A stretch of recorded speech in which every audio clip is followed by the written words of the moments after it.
Wagwan people, I guess by now, most of you, especially if you're Jamaican, would have seen this video of this man brutalizing this woman after a traffic incident a couple of days ago. I understand this thing took place on Tuesday of this week in the St. Andrew Hills, just above Kingston. And, the video is hard to watch. And if you haven't seen it, I wouldn't even encourage you to try to go and look at it. But I have this that I want to say. People who brutalize people are, to a large extent, and the psychologist said that, carrying that kind of brutality from their own childhood, their upbringing. It's a part of them everyday experience. And especially when they find themselves with a certain level of social and economic power, they believe they can do it and get away with it. That man's action is not an indication of something that is just an outburst, but it suggests that he has done this before. And clearly he has gotten away with it in the past. And I hope that the system doesn't allow him to get away with it in the future. What I'll say though is this. That kind of physical violence is just one side of the kind of abuse that we inflict on each other, in particular men who abuse women.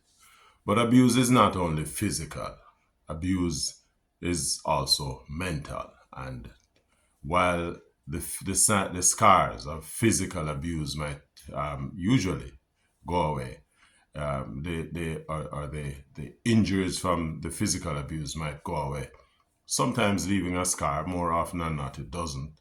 The mental aspect of the abuse never goes away. And so what we're doing is that we're leaving somebody out there who is going to suffer that trauma over and over and over and over again in their head, even if it never happens to them again. And what it does is that it puts them on a defensive position in terms of how they may even want to relate to other people. I trust that this, as a people, we will come together and try to help this lady to get over this injury. I also hope that the system, the legal system, really sends a strong message to not only to this person who did this thing, but to others out there who may feel that they can do the same thing and get away with it. We have to stop this. Abuse begets abuse. When you abuse somebody like that, and especially if you do that behind closed doors, what you're doing is just fueling the flame of continuity of that abuse in the life cycle of that person and their family. Children carry those scars. They may not be abused personally, but they suffer that abuse because they watch as family members are being abused by others. And so it just continues this cycle of abuse throughout our population. We have to stop it. If you know somebody out there who suffer that kind of abuse or who is dispensing that kind of treatment on another person, whether behind closed doors or otherwise, reach out to them. Point them in the direction where they can probably get some help. Because that kind of violence only opens the door to a greater level of violence. And once violence takes a seat within our psyche as individuals, it now going. So just thought I would share that with the people out there.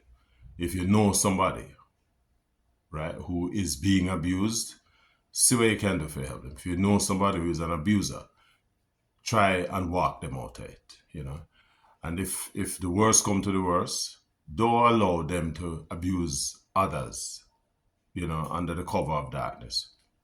Tell somebody, you're not because you're infirm or anything, but if you're really serious about protecting our species as human beings, we have to start to lend a hand. Those guys who stood there and watched this man brutalize this woman, one man even take up the gun and give him back when the gun dropped from him. You need to check yourself, right? You need to check yourself because under no circumstances should this have been allowed to have escalated to such a level, especially with people who are watching. And just the mere fact that this guy felt that he could do that is a signal that something is clearly wrong with him. But that's for another time. So listen, abuse is not cool. And if you know somebody out there who is being abused, try and do something about it. Help them to get help. Respect.